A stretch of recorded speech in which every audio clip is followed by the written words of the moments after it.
So let's start with a case. Okay. So a 35-year-old male presents with acute gastroenteritis with diarrhea up to 8 times a day. And on presentation, his heart rate is 130, BP is 85/50, and a saturation of 100% on room air. Urine output is 15 ml per hour and lactate is 4. Okay, so I think based on the clinical history, it looks like this patient definitely needs fluid, and given his age, it's unlikely that he has any cardiac dysfunction, so we can go ahead and give him fluid. Okay, so you don't have to worry much over here. You can give him fluid. This is another case which has come. So a 60-year-old male with a background of coronary artery disease, moderate LV dysfunction, chronic kidney disease, presents with infective exacerbation of COPD, with a low saturation, bilateral V's, hypotension, and a urine output of 10 ml per hour, and again a lactate of 4. This patient, you would be cautious about giving fluid, right? Because the adverse effect of overfilling him are much higher. This is a patient where you need to know exactly if the fluid needs to be given and how much fluid needs to be given. This curve, you'll be seeing it all through the day today. This is a Frank-Starling curve, which gives us the relation between preload on the x-axis and the stroke volume on the y-axis. Any patient who's volume responsive, a particular amount of fluid increases the cardiac output by a significant amount. Usually we take it as 10 or 15%. As you go to the flat part of the curve, the fluid gives a very small response in cardiac output. But this is only one part of the story. It does not increase the cardiac output a lot, but the fluid accumulates, it increases the intravenous pressure, and it causes extravasation of fluid because the endothelium of these patients is already damaged and you're increasing the hydrostatic pressure. Okay? So, how do you then measure which patient is on the steep part and which patient is on the flat part? Right? So you have some measures of fluid responsiveness. We classify them as static and then dynamic. Static is central venous pressure, global and diastolic volume, pulmonary capillary wedge pressure, and IVC diameter measurement. And the dynamic ones are pulse pressure variation, stroke volume variation, and expiratory occlusion test, tidal volume challenge, and IVC variability. Passive leg raise test also is a measure of fluid responsiveness, but it doesn't strictly come in either of these, but I will be speaking about it later. Okay, so let's start with central venous pressure, which is probably the oldest monitor of volume status, which has been used for a very long time.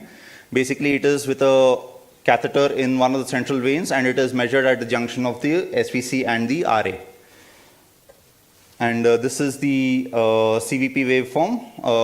All of us are very familiar with this. So what are the factors affecting the CVP? So the basic idea with the CVP is that pressure is directly proportional to volume. So if you have a certain amount of volume in your venous system, you develop pressure in the vein, and then if you increase the volume, that pressure increases. That's good if it is just limited to that. But you have to add venous tone to that. So the venous tone of a patient keeps changing. So for a particular volume, if your venous tone increases, you would develop a higher pressure. That's one. The second thing, you're now suspending that vein in a thoracic cavity where the intrathoracic pressure keeps on changing. So the vein is pulled. If the patient is on spontaneous breathing, there is negative pressure surrounding the vein, and there is blood inside the vein, and the venous tone keeps changing. Okay. And then you're connecting that vein to a chamber with a valve over here and a high pressure chamber over here. So if the tricuspid valve doesn't work properly, then the pressure from the RV gets transmitted to the SVC. Okay, so that's another. So there are a lot of factors which affect the SVC pressure over here. And the third is the measurement technique. So this is a monitor readout of one of our patients, right? So this is a CVP trace. So this is 20, this is 0. The CVP says it's 10 over here. But here, if you take the reading out over here, it's probably 15. If you take the reading out here, it's probably 0 to 5. So which one do you consider as a CVP? Because 15 means, if you believe in CVP as a measure of fluid responsiveness, 15 means do not give fluid. 0 to 5 means give fluid, right? So this is the problem with the measurement. So the CVP should always be measured at the end of diastole and end of expiration. CVP measuring using a fluid column or a barometer, again, does not give you the correct readout, and it is of no meaning. If you want to measure CVP, it has to be through a pressure transducer, and it has to be measured at the end of expiration and end of diastole. So what do the studies say about intravascular volume and CVP? So this is a readout of 188 ICU patients where the CVP was measured. This is on the y-axis, and the blood volume. So patients were either infused with blood or blood was taken out. So as you can see, it is an even distribution. So you have an equal chance that if the patient is hypervolemic, there's an equal chance of having a low CVP or a high CVP. The same thing, if you take out blood from a patient, there is an equal chance of having a low CVP or a high CVP. So what, if you had to put it in simple English, basically, if for a particular reading of a CVP, there is a 50% chance that the patient is either volume deficit or volume excessive. So why do you need to then put a central line and do all of this when you can just flip a coin, right? It is the same thing. You either get, you're 50% of the time you're right, 50% of the time you're wrong. So that's not a good indicator to go off of. Next thing, we come to pulmonary capillary wedge pressure. So for this we need a pulmonary artery catheter. So this goes through the SVC, RARV, and then in the pulmonary artery. When you're looking at pulmonary artery wedge pressure, what you're doing is you're inflating the balloon. So what you're then doing is basically cutting out the pressure effect of the RA into the pulmonary artery. So you're only looking at basically the left atrial pressure, right? So again, it's a measure of left ventricular end diastolic volume. It needs a pulmonary artery catheter, so it's highly invasive. And in the end, again, instead of measuring the right atrial pressure, you're measuring the left atrial pressure. Again, so the same drawbacks as a CVP. The normal values are between 4 and 12. Again, the interpretation of this is quite difficult. Next, we come to everybody's favorite right now, which is IVC diameter. I'm sure everybody is familiar with this image. Everybody does it hundreds of times in ICUs all over here. So this is a subcostal longitudinal axis view, the liver, IVC, and the RA junction. And then you put an M mode here and measure the diameter of the IVC. Right? So again, what causes the IVC diameter? It is basically distension of the blood. So that again is a measure of the pressure of the right atrium. Right? But here you're adding another factor into your consideration over here, because the IVC, you're measuring it in the abdomen. It actually probably reflects the relationship of the right atrial pressure and the intra-abdominal pressure. So all of the considerations of the CVP, plus you're adding intra-abdominal pressure over here. And it usually is measured about 1 to 2 centimeters caudal from the cavo-atrial junction while avoiding the hepatic vein. Okay. Now the problems with measurement of the IVC. Right? So you're using echo probes to measure the IVC. So the axis has to be exactly correct. So if you're off axis, the same vein, if you're off axis, you could measure the diameter lesser than what it actually is. So patient who's probably not fluid responsive because his IVC diameter is 2.5 centimeters, if you measure it off axis, you can get a less than 1 centimeter diameter over here. And then you would be giving fluid to a patient who already has a high right atrial pressure. Okay. So what is wrong with static indicators? The assumption that pressure and volume have a linear relationship. These are, as we know and as we have seen, flawed assumptions. Incorrect measurement techniques. So either the CVP or the IVC, if you have a technical problem measuring them, you would get a wrong value for an already flawed indicator. And the evidence show that they do not actually benefit the patient. So then coming to dynamic indicators. So what is the definition of dynamic indicators? These are parameters which use the mechanical ventilation induced changes to the preload and track the subsequent changes in the stroke volume. Right? So staying with the IVC, this is IVC variability which we use. So again, M mode, measure the IVC diameter at the maximum and the minimum, and then look at the difference. Right? But again, this is not the complete calculation. You need to know what the collapsibility index is and what the distensibility index is. So collapsibility is max diameter minus minimum diameter by mean diameter into 100.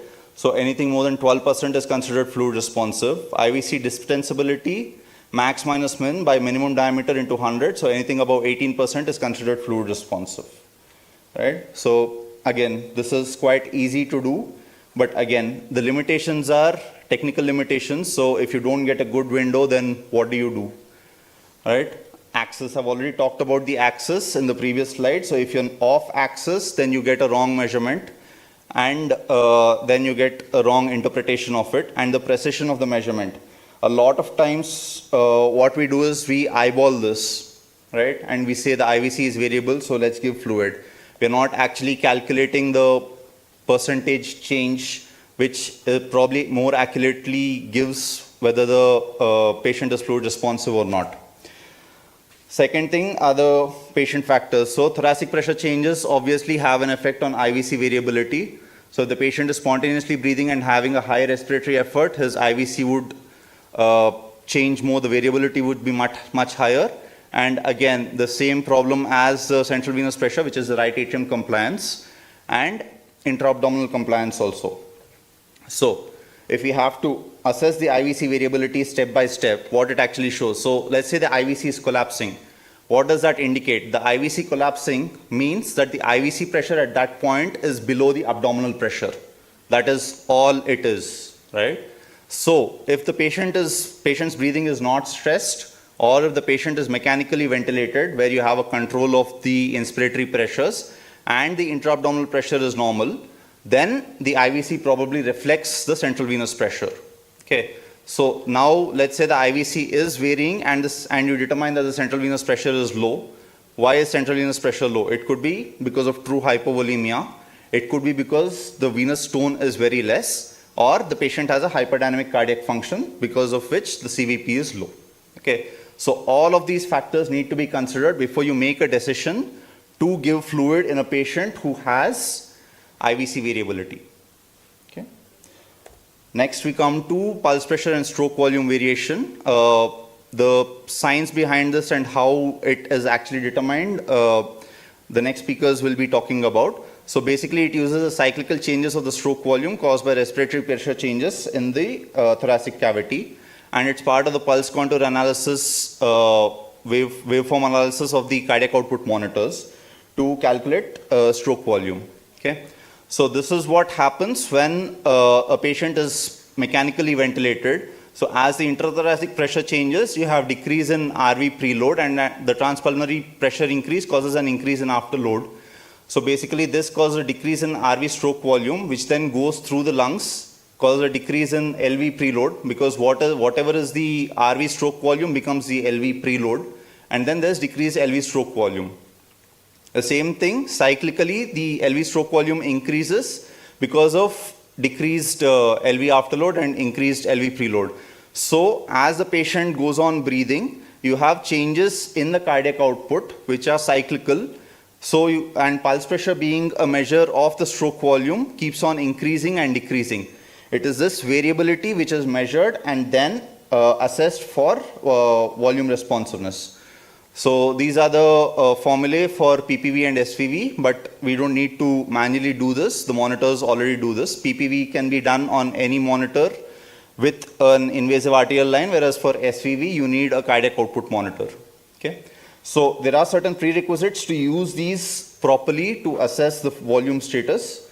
So the patient has to be on full mechanical ventilation, and there should be no patient efforts, because if there is a patient effort, you generate negative intrathoracic pressure, which causes an increase in after preload, which again messes with the calculations. Okay, you need to generate enough positive intrathoracic pressure to actually cause the variation. So all tidal volume should be at least 8 to 10 ml per kilo ideal body weight, which again goes against our lung protective ventilation criteria and the benefits of lung protective ventilation. The patient has to be in sinus rhythm, because any arrhythmia causes irregular stroke volume, which again causes bad calculation and wrong values to be given. The RV has to be functioning properly, otherwise the stroke volume variation or the pulse pressure variation does not give you a correct value. And the heart rate to respiratory rate ratio must be greater than 4, which means that the patient should not be hyperventilated because he is either tachypneic or the frequency of ventilation should not be high. Okay. So what are the thresholds? So any PPV more than 13%, the patient is more likely to be fluid responsive. This is if all the criteria are satisfied. PPV less than 9%, more likely to be fluid non-responsive, and 9 to 13 is a gray zone. Same thing for SPV, more than 15% is likely fluid responsive, less than 10 is likely not fluid responsive, and 10 to 15 is a gray zone. So what are the drawbacks with this? Probably SPV, PPV have the best evidence to say that this gives us a proper fluid responsiveness of this patient. But you need complete mechanical ventilation and deep sedation of paralysis. So we know that we don't deeply sedate patients or regularly paralyze them unless indicated right now because of all the long-term effects that it causes. You need to give them high tidal volume ventilation, which again causes lung injury, and SVV requires a specialized cardiac output monitor. Okay, so what is there any way to get around all of this? So if a patient is on low tidal volume ventilation, you can do what is called as a tidal volume challenge. This is a study which has been done and validated in India. So what you do in this tidal volume challenge is you transiently increase the tidal volume from 6 mils per kilo ideal body weight to 8 to 10 mils per kilo of ideal body weight. And then you look at the PPV, because then you basically validate all the requirements of PPV to see whether this patient is actually fluid responsive. But more important than that, it gives you another value actually, which is called as delta PPV, which is the change in PPV from when a patient is at 6 mils per kilo to when the patient goes to 8 mils per kilo. And if you look at the ROC curves, which is the receiver operator curves, the change in PPV when you change the tidal volume actually is more sensitive and specific than even PPV itself. So if you're using this tidal volume challenge to determine whether the patient is volume responsive, you need to look at the change in PPV when you increase the tidal volume, and that is probably the most sensitive and specific thing to consider giving fluid. Next is end expiratory occlusion test, where the patient is mechanically ventilated completely without any efforts. What you then do is basically hold the patient's ventilation in end of expiration. What this does is increases the preload of the right heart, which eventually comes out as an increase in stroke volume from the left heart, which can be measured. So you need to hold the patient in end of expiration for 15 seconds to see this kind of a response. This is the increase in cardiac output that you're looking at. And then once you release that, the patient comes back to baseline, and then you give him fluid to see a sustained increase in cardiac output. So what is the problem with end expiratory occlusion test? You again need a cardiac output monitor for this. The threshold for increase of cardiac output using an end expiratory occlusion test is a 5% increase, which is a very, very small increase, and your cardiac output monitor has to pick up on that. And it's still not fully validated, so the evidence is variable. Next thing we have is the LVOT VTI variability. So calculation of VTI and all of that will be spoken by Dr. Pankaj in the next lecture. So basically VTI is a measure of stroke volume. As we've already said that stroke volume varies with mechanical ventilation.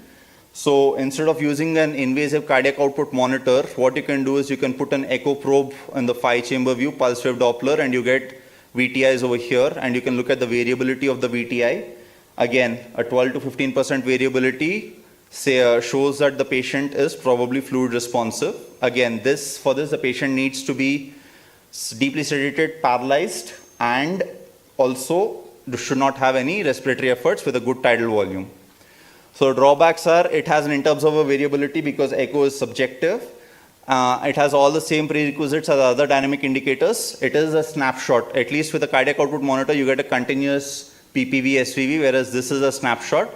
And it is resource intensive in the terms that the same person has to go on doing an echo for the patient. And the last one is the passive leg raise test.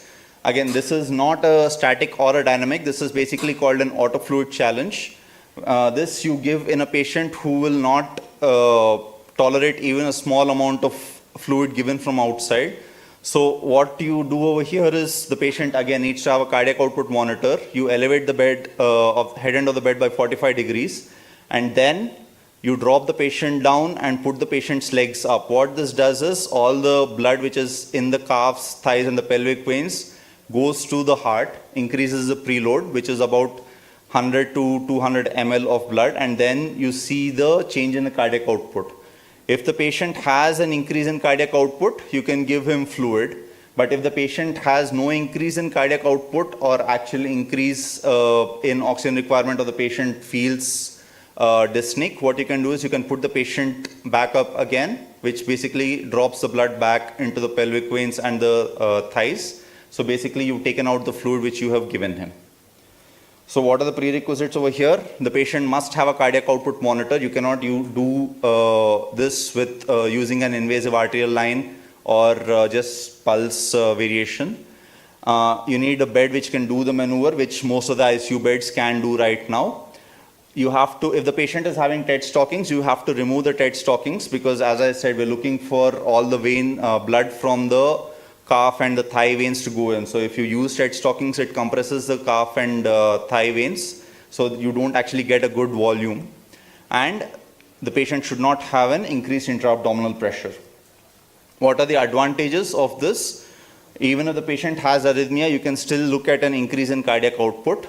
The patient can be spontaneously breathing or mechanically ventilated, sedated or awake. Either of them, you can use this test to determine whether they're fluid responsive.